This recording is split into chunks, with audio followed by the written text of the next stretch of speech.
Selamat bergabung di kuliah manajemen sumber daya perikanan di Departemen Perikanan Fakultas Pertanian Universitas Gadjah Mada.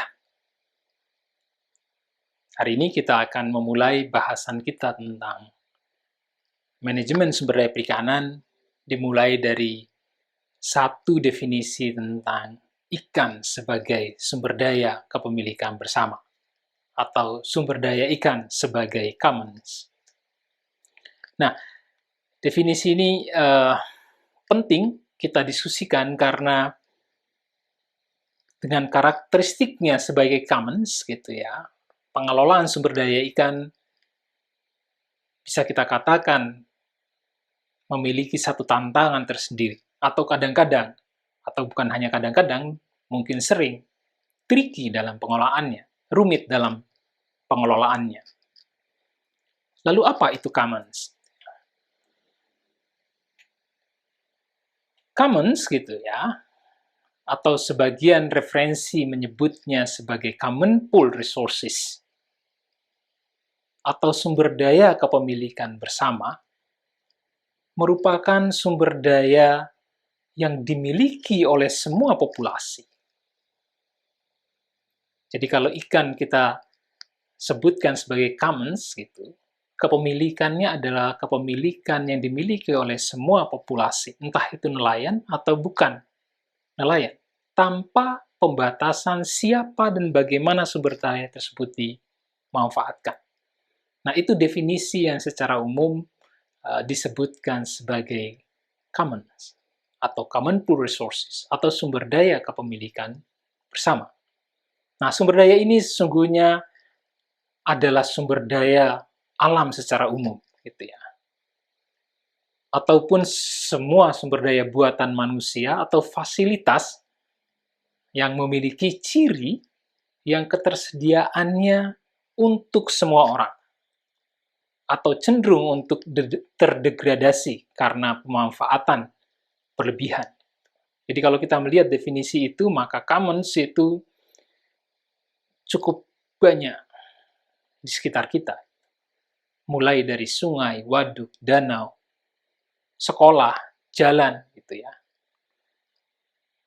Atau fasilitas yang lainnya, bendungan, itu adalah sumber daya yang memiliki karakteristik sebagai commons, sumber daya kepemilikan bersama. Nah, sesungguhnya gitu, sumber daya itu kalau dilihat commons itu gitu ya, dalam kerangka teori Tabita Masahiro gitu ya, yang membagi sumber daya itu dalam sebuah piramida yang cukup menarik, yang dibagi dalam 3 kelompok, yang ketiga kelompok itu dibagi menjadi 2 kelompok besar, yaitu kelompok yang disebut sebagai money sector, gitu ya, yaitu mulai yang mengelola sumber daya uang terkait dengan sumber daya itu, yaitu sektor publik dan sektor swasta, karena sebagian besar mengelola money sector, gitu ya, atau sektor keuangan. Dan yang kedua adalah sektor non-money, non-uang, gitu ya. Yang itu yang dikategorikan sebagai commons, yang di dalamnya baik itu lingkungan atau ekosistem di mana kita tinggal, sebagian besar yang disebut sebagai commons tadi, dan berbagai interaksi di antara orang yang hidup dalam lingkungan itu dianggap atau disebutkan sebagai commons. Jadi, sebagian besar lingkungan di mana kita hidup sesungguhnya adalah, bagian terbesarnya adalah commons, sumber daya milik bersama. Termasuk mungkin kalau kita berbicara tentang oksigen, hutan, waduk, danau tadi yang kita sebutkan. Itulah yang kita sebut sebagai commons, gitu ya. Nah, ikan sebagai commons, gitu ya, atau common secara umum, gitu, memiliki 2 karakteristik pokok, gitu ya. Dengan karakteristik ini yang tadi di awal saya sebutkan sering tricky dalam pengelolaannya. 2 karakteristik itu, yang pertama adalah karakteristik di mana sumber daya ini memiliki kesulitan untuk dimiliki secara eksklusif oleh para pihak atau siapapun gitu ya, baik dengan barier fisik maupun dengan barier legal gitu ya, dengan batasan fisik atau dengan batasan legal. Kalau kita terjemahkan itu untuk sumber daya ikan, maka sumber daya ikan itu sulit dimiliki secara eksklusif oleh seseorang atau kelompok orang, baik dengan barier fisik maupun legal. Ya. Kita sudah melihat permasalahan bagaimana misalnya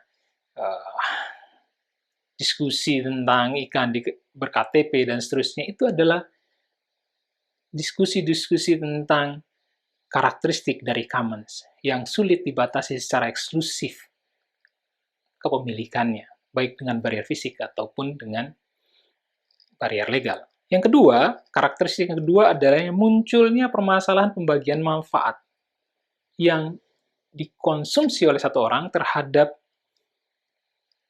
yang lainnya. Maknanya adalah kalau kita melihat ikan gitu sebagai commons, kita mengetahui misalnya katakanlah stok ikannya itu ada 100 ekor ikan gitu.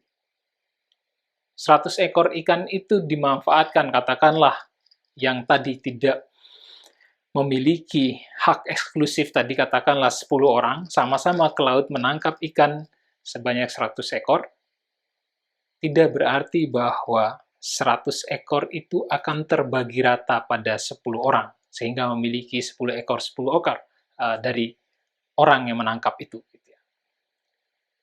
Nah, itu permasalahan kedua gitu ya, dari karakteristik commons. Jadi kesulitan memiliki secara eksklusif satu, yang kedua kesulitan membagi manfaat dari keberadaan commons itu.